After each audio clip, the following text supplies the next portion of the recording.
Auburn has fired Hugh Freeze today after his, very bumpy tenure. I guess you can say the freeze has melted in Auburn, Alabama.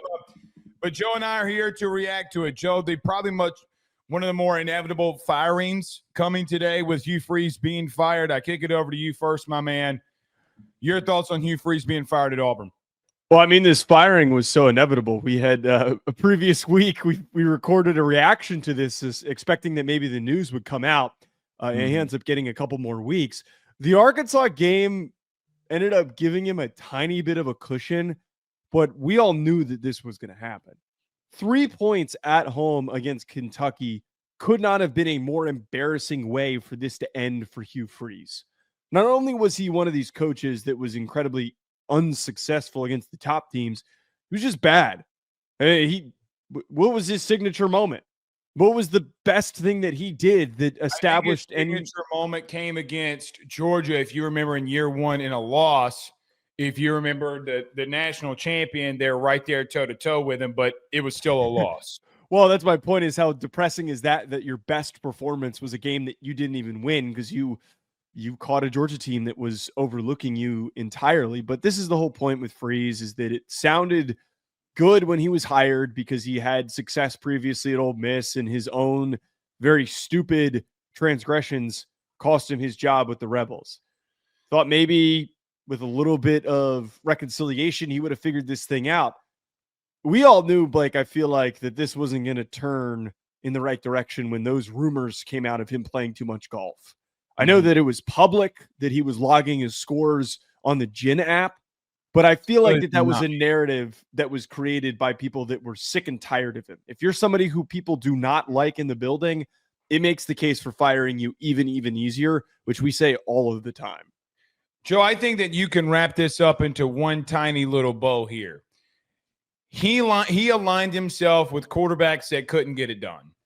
And I think that when we look back on this tenure, whether it was 6-7, okay, in year one, 5-7 in year two, and 4-5 right now, Joey went 6-16 versus the SEC.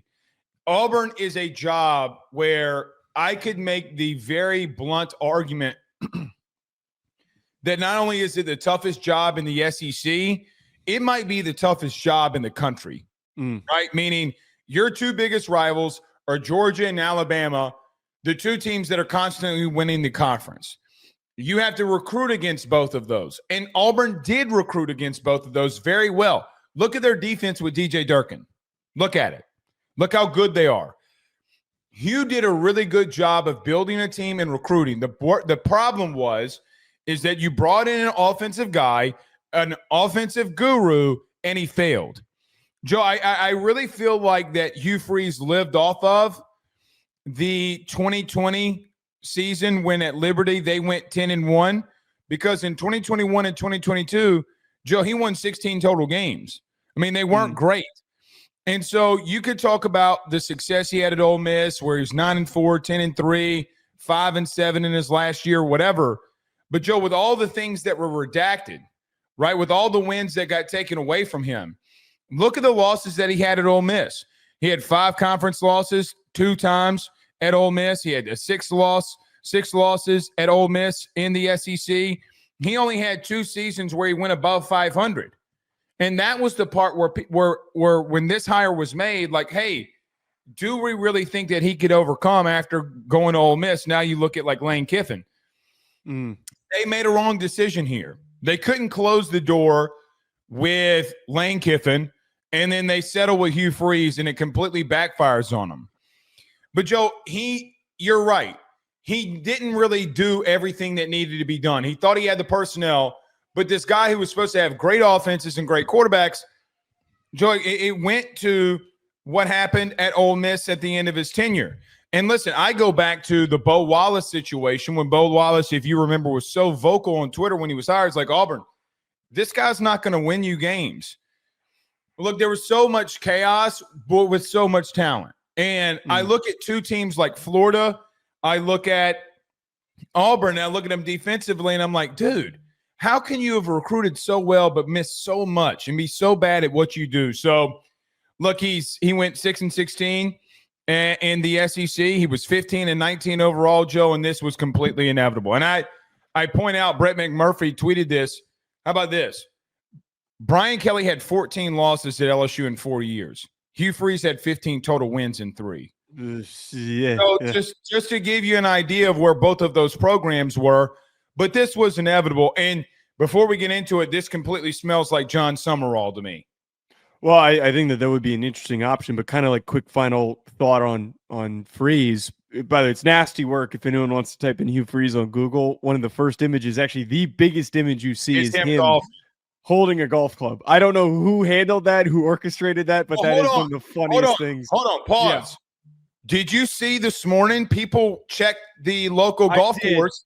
I don't know if that is 100% real, but I would believe it's real. I didn't know that he was golfing on Sundays after games. That is ridiculous if he was doing that, because Sunday is supposed to be hole up in the office, sit and watch film, meet with the team, and then continue to watch film and prepare for the next day.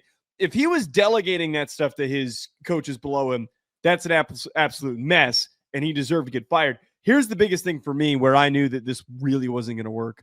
Last year when he threw the Auburn quarterbacks under the bus for the offense's problems. You went off on him. Dude, I get if your quarterbacks are not playing well and they're making poor decisions, and I'm not even going to do have self-reflection and figure out if you're the one who's responsible for those problems being caused, because that does apply here. The fact that that was how he handled a group of young men that were dealing with confidence issues is really, really problematic. It's just not good coaching. It's not what you do. You look at all the other coaches right now that are succeeding, it's because they have buy-in from their players. And you go and ask all of those players on those teams with the Kurt Signettis, the Clark Lees of the coaching world, the Dan Lannings, they will say that they would do anything for their coaches because there's buy-in, there's connection, there's relationship development. Those that treat this as transactional and publicly criticize their players are the ones that are not going to last. This is how we got here. He's a piece of garbage. I'm not going to say that he didn't have buy-in because look at his defense, right? Like Durkin buy-in, though, if anything. Yeah, well, but he's a part of hiring Durkin. Like everything falls in under him. And look, his defense gave up 10 points last night, Joe. I know, but how much is that? How much of that is Freeze and how much of that is Durkin? Again, it goes all to him for Durkin being a part of his staff and the recruiting and raising funds. And I mean, you got to give him that level of credit. But here's the truth. You could have bought yourself time if you would have started Deuce Knight from the beginning. And we said this when Jackson Arnold went to Auburn. With all due respect to the kid, he's not good. Like Peyton Thorne regressed from Michigan State with Mel Tucker to what he did at Auburn. And that was absolutely insane. Joe, look, I'm not trying to say that the only reason that Hugh Freeze got an opportunity here was because of Orgeron and then all the way back when and Michael Orr. But, I mean, he's a high school coach. I mean, I'm not trying to be rude here, but this is how he got his job. And listen, he was let's just call it what it is. He never blamed himself, and he was a prick.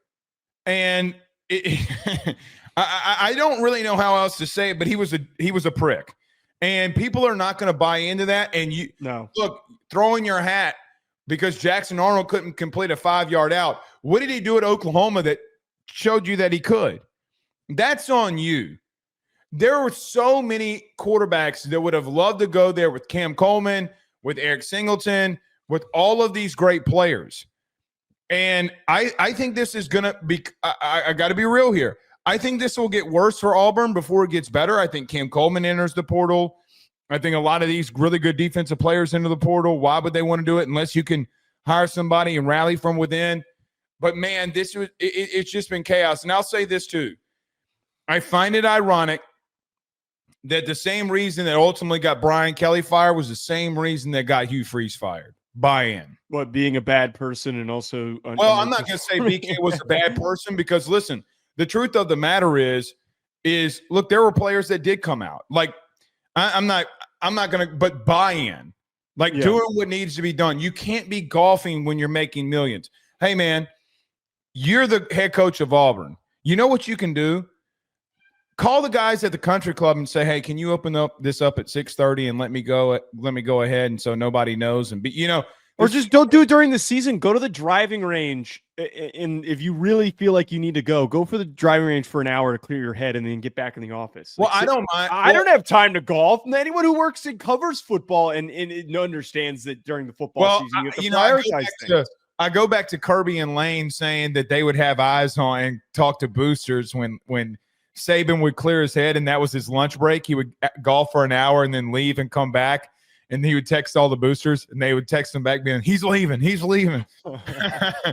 I don't mind you doing it, but Nick would have never done that if he was getting skull drug. That's the point that I'm trying to make here. Yeah, the lack of self-awareness. Again, you're like pointing out the parallels between him and Brian Kelly. The lack of self-awareness, self-reflection, ownership for issues, jawing with media. It was all the same stuff that it led to this problem. Talking about some of the names that make sense. We need to be very clear here. Because of the current openings with Penn State, with Florida, and with LSU, I'm going to just go as far as to say I don't think that Auburn has any capability to pull a sitting head coach at a recognizable Power 4 program like those three teams do. They just don't. They don't. Auburn does not have the same cachet as those three jobs. So now they're competing with those programs for what is now a tiny dwindling list of available names that fit that description of successful at a mid-level to big-time Power 4 program. Rhett Lashley's name's now off the list. Matt Rule's name is now off the list. It leaves Marcus Freeman. Dan Lanning could end up getting an extension sometime soon. Same thing with Freeman. And then also like Eli Drinkwitz. Well, LSU already kicked those tires, and it's been reported that the $20 million buyout is tied to a building. I mean, all right, hold on. Okay. The reason the report came out about Dan Lanning is because LSU's first call was to Dan Lanning. And they asked, I'll report it here if I got to, but they 1,000% called Dan Lanning and basically was like, we want to see the contract. Joe, LSU ain't paying $20 million. Maybe Auburn will if he would ever want to go there, but why Auburn? But here's the thing, regardless of all of that, number one, John Summerall should be the number one target. A guy that's 25 miles away from Auburn, where he grew up. He understands the place, but that's neither here nor there where I want to start it. Joe, how many times are they going to fire head coach? It's 3 head coaches in a decade. I mean, you have Gus Malzahn, you have Brian Harsin, and now Hugh Freeze is out the door. You're about to have 4 head coaches in 10 years. I mean, that is insane. Auburn needs to look from within. They need to look in the powers that be, boosters that be. Maybe it is them. Now, I don't think the boosters or the administration had anything to do with Hugh Freeze. They got the talent. We saw that. But, brother, this has been a decade. And the only thing that is the same is you. So you're going to have to start finding a hierarchy of how these things work. And you know what else you need to do? You need to hire a head coach that will tell a booster, if you want this place to succeed, sounds good, but you got to sit there and let me run this thing too. And John Summerall is the kind of personality and guy that won't back down from that. Auburn, with all due respect, I have a lot of affinity for Auburn.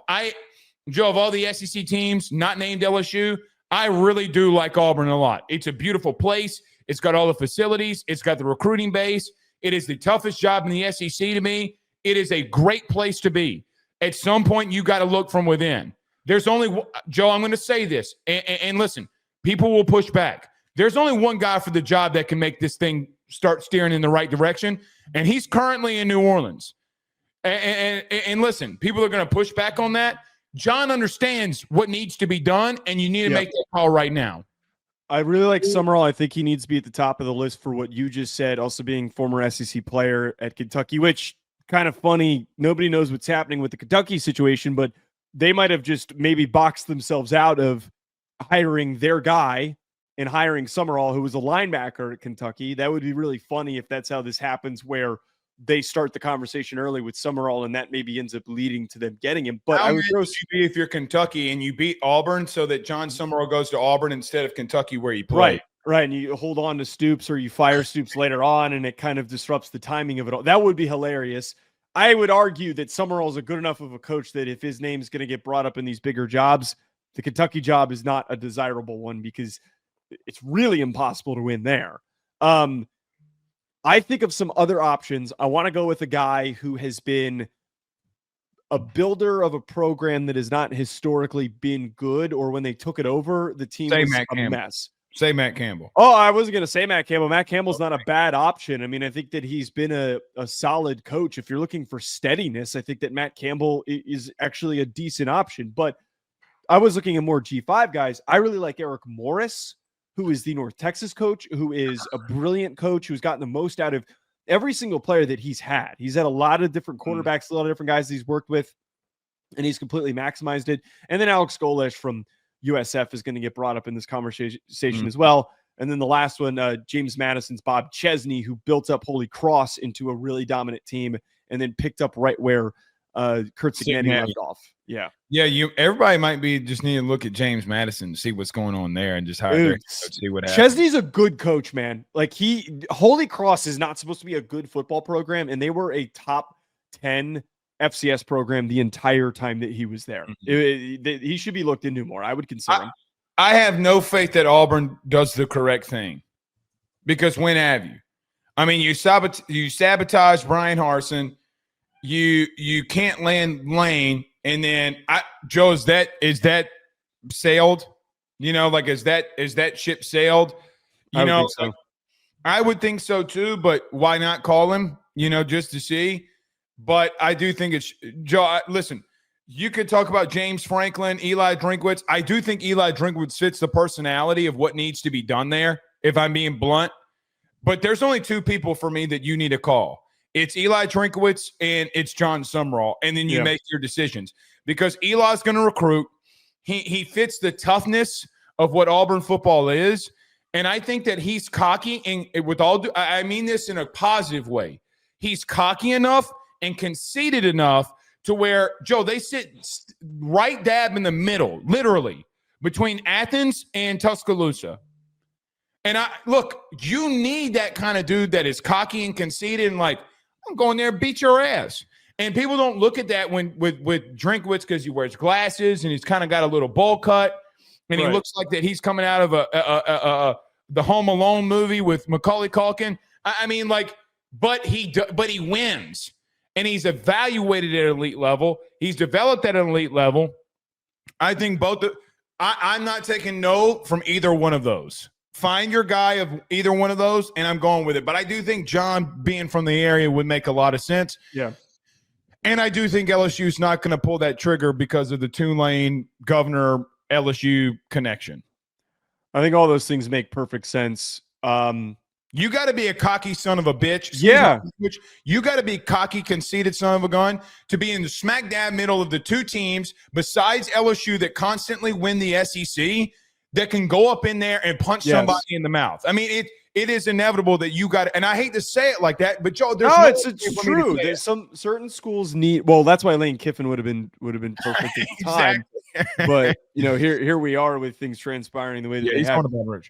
Well, or he's staying at Ole Miss. Or he's staying at Ole Miss. They need to take their time, though. That's the simplest thing. I think you take your time, dig into as many. Don't just hire the best option that presents itself early. Like, you got to do your homework, because it feels like the past couple times have been a little rushed, and you can actually evaluate what's on the table for you with this next move. We shall see. I mean, Joe, this just stunk. So 3 points. Hugh Freeze is out, and we'll see who Auburn brings in. Don't forget to hit that subscribe button.